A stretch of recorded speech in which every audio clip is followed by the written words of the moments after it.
अस्सलाम वालेकुम, this is कफ़ील कासिम। और आज का topic of discussion balance of power है।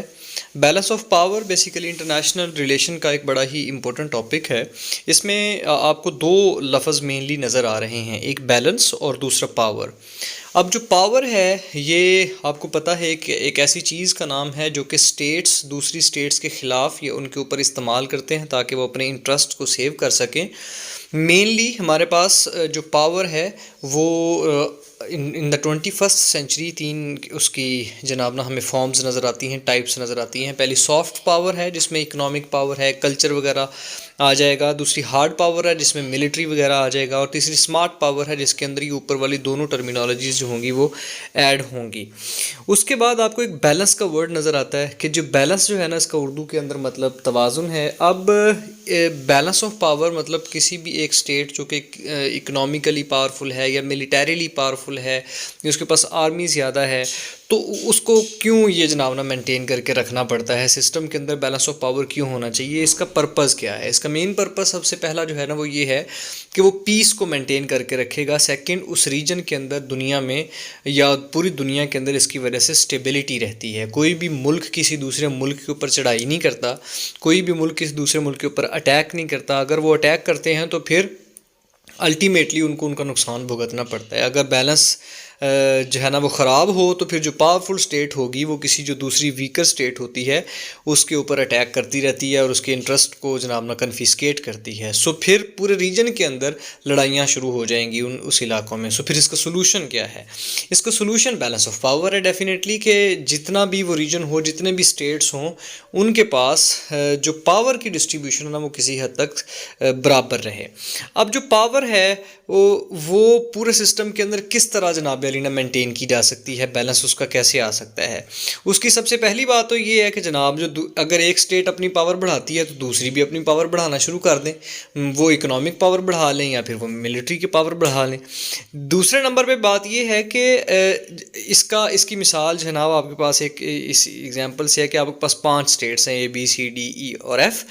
सो ए जो स्टेट है ना वो अपनी पावर को बढ़ा लेती है, अपनी मिलिट्री को बढ़ा लेती है। अब इसकी वजह से जो दूसरी स्टेट्स होंगी ना उनकी वो थ्रेट परसीव करती हैं कि यार ये जो ए स्टेट है ना ये BCD के ऊपर अब अटैक कर देगी। इसकी वजह से जो BCDEF जो है ना वो ख़तरे में आ जाते हैं, उनका सर्वाइवल एट द स्टेक लग जाता है, उनकी सोवरेनिटी के ऊपर क्वेश्चन मार्क लग जाता है। सो अब उनके ऊपर क्या ऑप्शन है? उनके पास ऑप्शन ये है कि या तो वो ए स्टेट के मुताबिक जितनी उसकी पावर है अपनी पावर को इंक्रीज़ करना शुरू कर दें, अपनी वो पावर इकोनॉमिकली हो या मिलिटरीली हो। अब किसी बंदे ने अगर अपनी मिलिट्री को भी बढ़ाना होगा तो उसको इकोनॉमिक पावर होना चाहिए। दूसरा, वो जनाब अली ने इसका ये हाल निकालेंगे कि वो अपने दरमियान में एग्रीमेंट्स करना शुरू कर दें, अलायंस बनाना शुरू कर दें कि ए पावर जो है ना वो इस रीजन के अंदर ज़्यादा पावरफुल हो गई है, उसके पास ज़्यादा बॉम्ब, टैंक्स, आर्मी आ गई है। तो अगर हमने उसकी थ्रेट से बचना है तो हमें कलेक्टिव डिफेंस की तरफ जाना होगा। हम एक अलायंस बना लेंगे और उस अलायंस की वजह से फिर पूरे रीजन के अंदर ना स्टेबिलिटी रहेगी। कोई भी मुल्क किसी दूसरे मुल्क की सॉवरेनिटी पे अटैक नहीं करेगा, उसके इंटरेस्ट के ऊपर कॉन्फिस्केट नहीं करेगा। अब दूसरी कंडीशन ये बन जाती है कि यार इस एक रीजन के अंदर ABC जो है ना वो स्टेट्स अपने आपस में अलायंस बना लेती हैं और वो कहती हैं कि जनाब ना हमारा एक ग्रुप है।